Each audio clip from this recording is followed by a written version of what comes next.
হাসনাবাদ উপজেলা স্বাস্থ্য কমপ্লেক্স দীর্ঘদিন ধরে বিভিন্ন ধরনের অনিয়ম, দুর্নীতি, বিভিন্ন ধরনের অভিযোগ আসলে আমি এর আগেও শুনেছি। তো আমাদের যেহেতু সেই সময় আমি কোনো অথরিটি ছিলাম না, এই জায়গায় কোনো ব্যবস্থা নেওয়া বা এটার ব্যাপারে করণীয় বিভিন্ন ধরনের তাদের সমস্যাও আছে। তো এখন আমি নির্বাচিত এলাকার হয়েছি এবং এই হাসপাতালের একজন কী বলবো অভিভাবক হিসাবে পরিচালনা কমিটির সভাপতি আমি এখানে। তো সে কারণে আমি এখানে আসি আমি তাদের সঙ্গে কথা বললাম এবং বিভিন্ন ডিপার্টমেন্ট ঘুরে ঘুরে দেখলাম।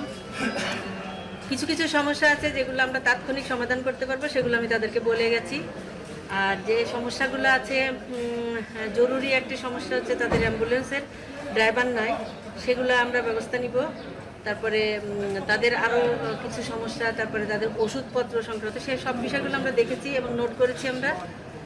আমরা এগুলো পর্যায়ক্রমে ব্যবস্থা নিব। আর বিশেষ করে যে সমস্যাটা হচ্ছে, এখানে যারা স্টাফ আছে তারা বিশেষ করে ওই যে ক্লিনার, তারপরে ওয়ার্ড বয়, এই লোকাল হওয়ার কারণে তারা এখানে সঠিকভাবে তাদের ডিউটি পালন করে না।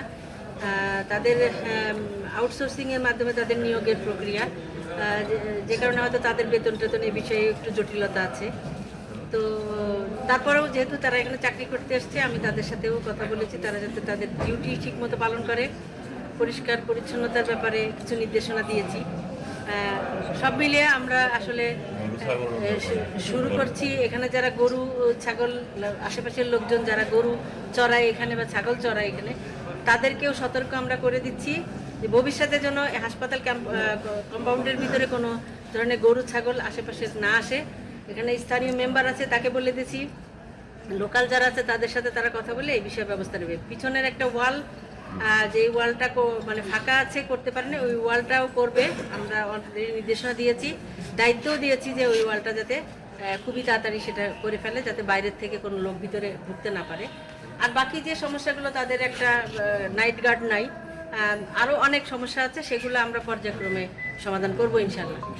যারা অভিযোগ দিয়েছে তাদেরকে বলেছে যে যদি বাইরে ওষুধ বিক্রি হয়, সেই ওষুধগুলা মানে বাইরে কোথায় পাওয়া যাচ্ছে, কোন দোকান থেকে, তাৎক্ষণিকভাবে যেন সেটা মেডিকেল অফিসারকে অবহিত করে, তারপরে সেটা ব্যবস্থা নেওয়া হবে। এক্সরে মেশিন একটা আছে, সচল আছে, ওইটা হচ্ছে যে আর কি ম্যানুয়াল দিয়ে হচ্ছে চলছে, আর একটা ডিজিটের আশা আসবে আর কি।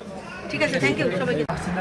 লুনা ম্যাডাম আমাদের হাসপাতাল ভিজিট করে গেছেন এবং ম্যাডাম দেখে মোটামুটি সন্তুষ্টি প্রকাশ করেছেন এবং ম্যাডাম সরজমিনে সম্পূর্ণটা তদারকি করেছেন এবং দেখেছেন কোথায় কী সার্ভিস চলমান আছে এবং কোথায় কী দুর্বলতা আছে, সবই দেখেছেন। দেখে আমাদেরকে জরুরি ভিত্তিতে সমাধান করা সম্ভব, সেগুলো আমাকে নির্দেশনা দিয়েছে যে এই জিনিসগুলো খুব জরুরি ভিত্তিতে সমাধান করলে রুগীর এবং হাসপাতালের সার্ভিস যথেষ্ট উন্নত হবে। ওই ব্যবস্থাগুলো আমরা জরুরি ভিত্তিতে নিব। হ্যাঁ, পরিষ্কার পরিচ্ছন্নতা থেকে শুরু করে ওষুধপত্র এবং অন্যান্য সার্ভিস, এগুলো আমরা ব্যবস্থাগুলো আসলে সরকারি ব্যবস্থাপনায় একটু লেন্দি প্রসিডিউর হবে। ওই জিনিসগুলো ম্যাডাম আমাদের কাছ থেকে নোট করে নিয়ে গেছেন, বিশেষ করে অ্যাম্বুলেন্স ড্রাইভার, তারপর আরও কিছু না ডাক্তার সংকট নেই আমাদের এখন 48তম BCS নিয়োগ হওয়ার পরে যথেষ্ট ডাক্তার আছেন এবং অ্যাসিস্ট্যান্ট সিনিয়র স্টাফ নার্সও আমাদের পর্যাপ্ত আছে। আমাদের শুধু একটাই দুর্বলতা, সেটা হচ্ছে যে চতুর্থ শ্রেণীর কর্মচারী আমাদের 19টা পদের মধ্যে মাত্র 2 জন কর্মরত আছে। এটাই আসলে আমাদের জন্য একটু বড় চ্যালেঞ্জ। তো ম্যাডাম এগুলো দেখে গেছেন এবং বলেছেন উদ্যোগ কর্তৃপক্ষের সাথে কথা বলে যত দ্রুত সম্ভব এগুলো সমাধান করবেন।